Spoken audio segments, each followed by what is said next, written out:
नमस्कार, मैं हूं जायरा। एपीएन के लोकप्रिय कानूनी प्रोग्राम लीगल हेल्पलाइन में आपका स्वागत है।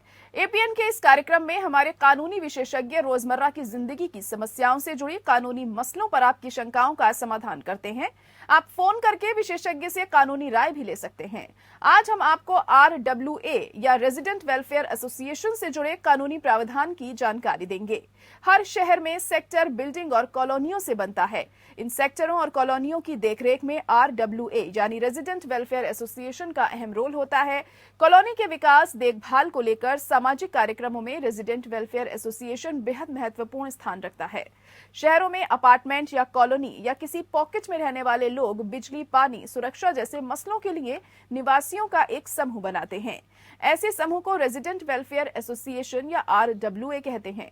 RWA किसी सोसाइटी में रहने वाले लोगों का एक समूह है और ये उस सोसाइटी के रोजाना के कामकाज पर नजर रखता है। नया रियल एस्टेट कानून कहता है कि डेवलपर प्रोजेक्ट बनाने के बाद ऑक्यूपेंसी सर्टिफिकेट मिलने के कुछ महीने के अंदर ही RWA वहां रहने वाले लोगों को सौंप देना होगा। ये तो थी कुछ बुनियादी जानकारी। RWA से जुड़े तमाम पहलुओं पर विस्तार से जानकारी देंगे हमारे आज के कानूनी विशेषज्ञ अधिवक्ता अभिजीत भट्टाचार्य जी।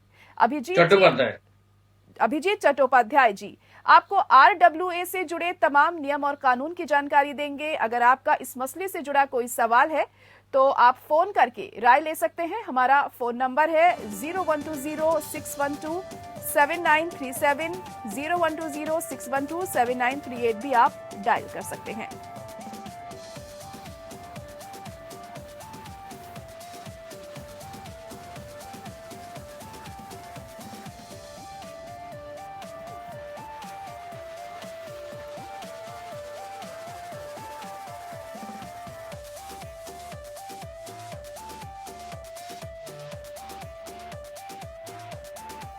तो RWA से जुड़ी कोई भी कानूनी जानकारी आपको चाहिए तो आप हमें कॉल कर सकते हैं। अधिवक्ता हमारे साथ लगातार जुड़े हुए हैं और आपकी समस्या का समाधान करेंगे कि आप इस बारे में कोई भी जानकारी चाहते हैं तो आपको मिल सकती है। हमारा फोन नंबर लगातार आपके टीवी स्क्रीन पर फ्लैश हो रहा है जो कि है 0120-612-7937। इसके अलावा आप 0120-612-7938 भी डायल करके अपना सवाल पूछ सकते हैं।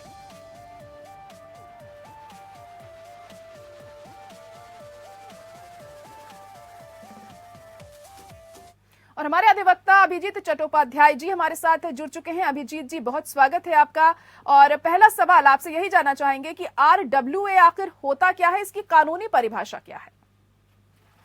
नमस्कार जी, नमस्कार। RWA की पूरा जो है वो है रेसिडेंट वेलफेयर एसोसिएशन।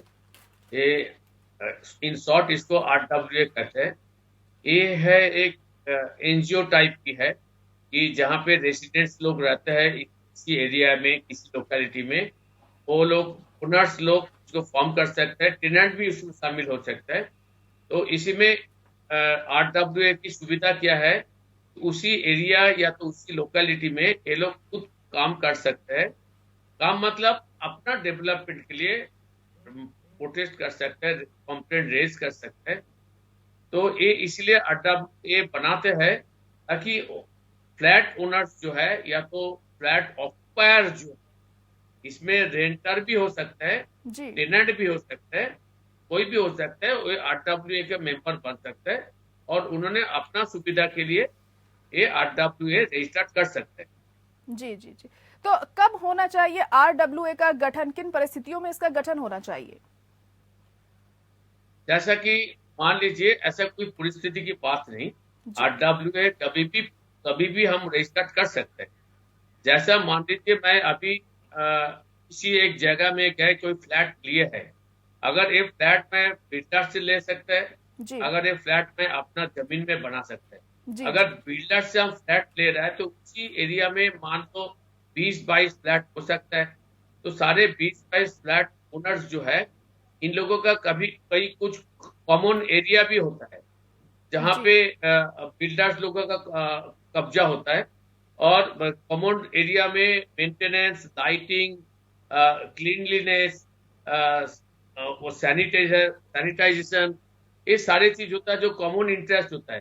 तो एक कॉमन इंटरेस्ट देखने के लिए RWA बनाना पड़ता है। जी बिल्कुल। अभिजीत जी, कॉलर हमारे साथ इस वक्त जुड़ चुके हैं, आपको रोकना चाहूंगी माफी के साथ।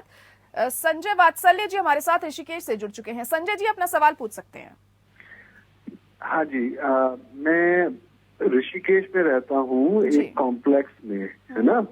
लोकल बिल्डर ने यहाँ लगभग 65 फ्लैट्स बनाए हैं 2000 में, सन 2000, जी। year 2000. Now we are in 2022. In my registry, it says that Aradhana Builders would maintain the complex and everything, and their management would look after the daily activities and regular maintenance. But my question is, it has not been taken care of. We really don't have an RWA or the meetings or the things the way they should be. तो उसके बारे में मुझे बात करना था। जी जी, अभिजीत जी इनको क्या सलाह आप देना चाहेंगे? नमस्कार। भाई सर जी, आपका जो ओनर्स है 68 फ्लैट ओनर्स है, तो मुझे लग रहा है कि आपका सभी की पोजीशन मिल गया, और अगर पोजीशन मिल गया तो आपको फिटनेस सर्टिफिकेट मिला कि नहीं वो आपने नहीं बताया। कॉम्प्लीशन सर्टिफिकेट आपको मस्ट, जब भी प्रोमोटर या तो डेवलपर आपको फ्लैट हैंडओवर करते हैं तो वो अथॉरिटी से आपको सर्टिफिकेट ऑफ फिटनेस वो आपको देना ही चाहिए, और उसके बाद वो कंप्लीशन सर्टिफिकेट देगा। इसका मतलब उन्होंने जो प्रोजेक्ट किया है वो प्रोजेक्ट कंप्लीट हो चुका है, ऐसा एक सर्टिफिकेट अथॉरिटी से लेगा, और उसके बाद आप लोग खुद एक आरडब्ल्यूए बना सकते हैं, क्योंकि ये अपना अधिकार है। आरडब्ल्यूए बनाने में आपको ये फायदा होगा कि कॉमन इंटरेस्ट जो है आपका दूसरे फ्लैट ओनर से, तो आप लोग आरडब्ल्यूए के तहत उसको समाधान कर सकते। बल्कि अगर प्रोमोटर आपको कंप्लीशन सर्टिफिकेट नहीं दिया और प्रोमोटर आपको फिटनेस सर्टिफिकेट नहीं दिया, तो आप इसके खिलाफ, प्रोमोटर के खिलाफ आप कंप्लेन कर सकते हैं।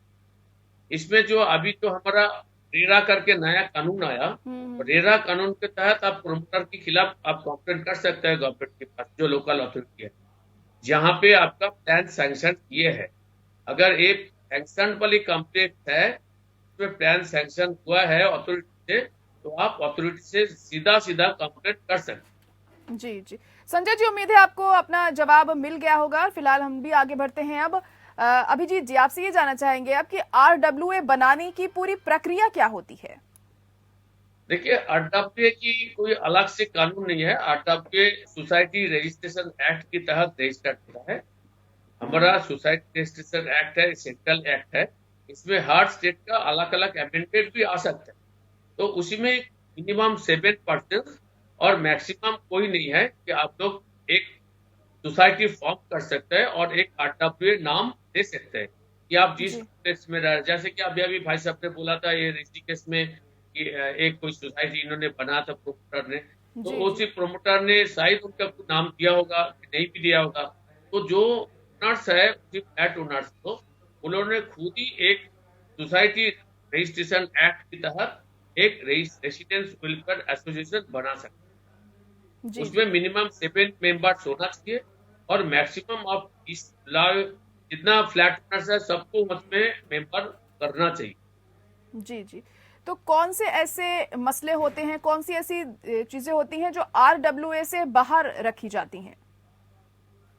नहीं, आरडब्ल्यूए से बाहर मतलब जैसे कि आप मान लीजिए हमारा जो सोसाइटी रजिस्ट्रेशन एक्ट में इनका एक ऑब्जेक्ट्स एंड मेमोरेंडम बनाना पड़ता है, तो उसी में उन्होंने लिख देखा क्या उनका ऑब्जेक्ट होगा आरडब्ल्यूए में। जैसे मैंने पहले ही बताया कि जो कॉमन इंटरेस्ट वाला जगह है, जैसा कि जीना, सीढ़ी, जीना कॉमन होता है, लिफ्ट कॉमन होता है, पार्किंग कॉमन होता है, जो ग्राउंड्स या तो फुटपाथ जो होता है कॉम्प्लेक्स के अंदर एक कॉमन होता है। तो ये सारे चीज को मेंटेनेंस करने के लिए कौन जिम्मेदारी है? तो ये जिम्मेदारी होगा आरडब्ल्यू। अगर कोई आपका एसोसिएशन बनेगा तो रेसिडेंस वेलफेयर एसोसिएशन की जो ऑफिशियल होगा, सेक्रेटरी, प्रेसिडेंट, ट्रेजरर जो होगा, वो लोग का जिम्मेदारी है, वो लोग इसको देखभाल करेगा। तो इसीलिए आरडब्ल्यूए में सारी के सारे चीज ही इसका अंदर आ जाती है। कोई ऐसा कोई नहीं कि हम इसको बाहर कर सकते। अभिजीत जी, जैसे कि आप बता रहे हैं RWA तमाम लोगों की जो सुविधाएं होती हैं, जो उस खास एरिया में रह रहे होते हैं, उस बिल्डिंग में रह रहे होते हैं, उनको मेंटेन रखता है। तो ऐसे में उसके पास पैसा कहाँ से आता है, कैसे फाइनेंशियली वो चीजें मैनेज करते हैं?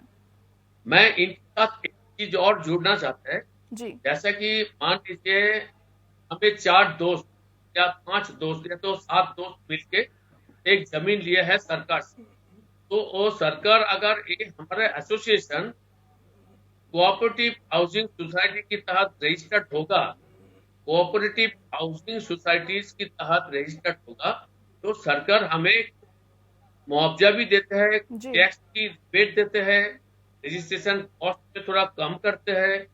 अगर हम लोग RWA उसी के तहत बनाता है, कोऑपरेटिव हाउसिंग सोसाइटी के तहत, उसी में हमारा ये भी फायदा होगा कि हमें सरकार से भी मदद मिलेगा, जी जी सरकार भी उसमें फाइनेंस कर सकती जी है। जी और अगर हमने कोऑपरेटिव हाउसिंग सोसाइटी के तहत नहीं भी कर रहे हैं, हम लोग सीधा सोसाइटी रजिस्ट्रेशन एक्ट के तहत करते हैं, उसमें भी सरकार थोड़ा कुछ हमें मदद करता है। बल्कि हमारा जो मेंबर्स होगा, जो ओनर्स होगा, ओनर्स लोग कंट्रीब्यूट करते हैं, उसका जो हिस्सा होता है वो उसी से कंट्रीब्यूट करता है, वो कंट्रीब्यूशन भी आपका इनकम टैक्स पे रिबेट जी मिलता है। बिल्कुल, ये सारी और चीजें मिलाकर मदद मिलती है। और एक कॉलर हमारे साथ रवि राजपूत जुड़ चुके हैं दिल्ली से। रवि राजपूत, अपना सवाल पूछ सकते हैं आप। हेलो जी रवि राजपूत, जी, अपना नमस्कार। जी नमस्कार कहिए। जी। हाँ, देखिए हमारी सोसाइटी है, 10 टावर हैं उसमें, कुछ 7 टावर हैं 2 बेडरूम के और 3 टावर हैं 3 बेडरूम के। सोसाइटी RWA बन चुकी है वहां पर, ओके, मगर 3 जो टावर हैं 3 बेडरूम वाले, उनकी OC नहीं मिली है। तो ऐसे RWA कैसे बना सकती है, बिल्डर कैसे हैंड ओवर कर सकता है RWA को?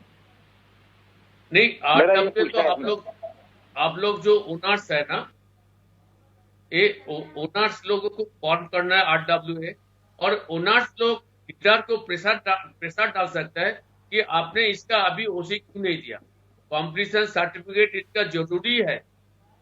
ये RWA फॉर्म करने के बाद ही आप डेवलपर को डाल सकते हैं, प्रेशर डाल सकते हैं। जी जी, लीगल हेल्पलाइन में आज हम बात कर रहे हैं RWA के बारे में, और हमारे अधिवक्ता अभिजीत चट्टोपाध्याय जी भी लगातार बने हुए हमारे साथ। अभिजीत जी, अब अगला सवाल आपसे ये जानना चाहेंगे कि कई बार ऐसा देखने में आया है कि बिल्डर RWA पर कब्जा छोड़ना नहीं चाहता है, तो इन हालातों में क्या किया जाए?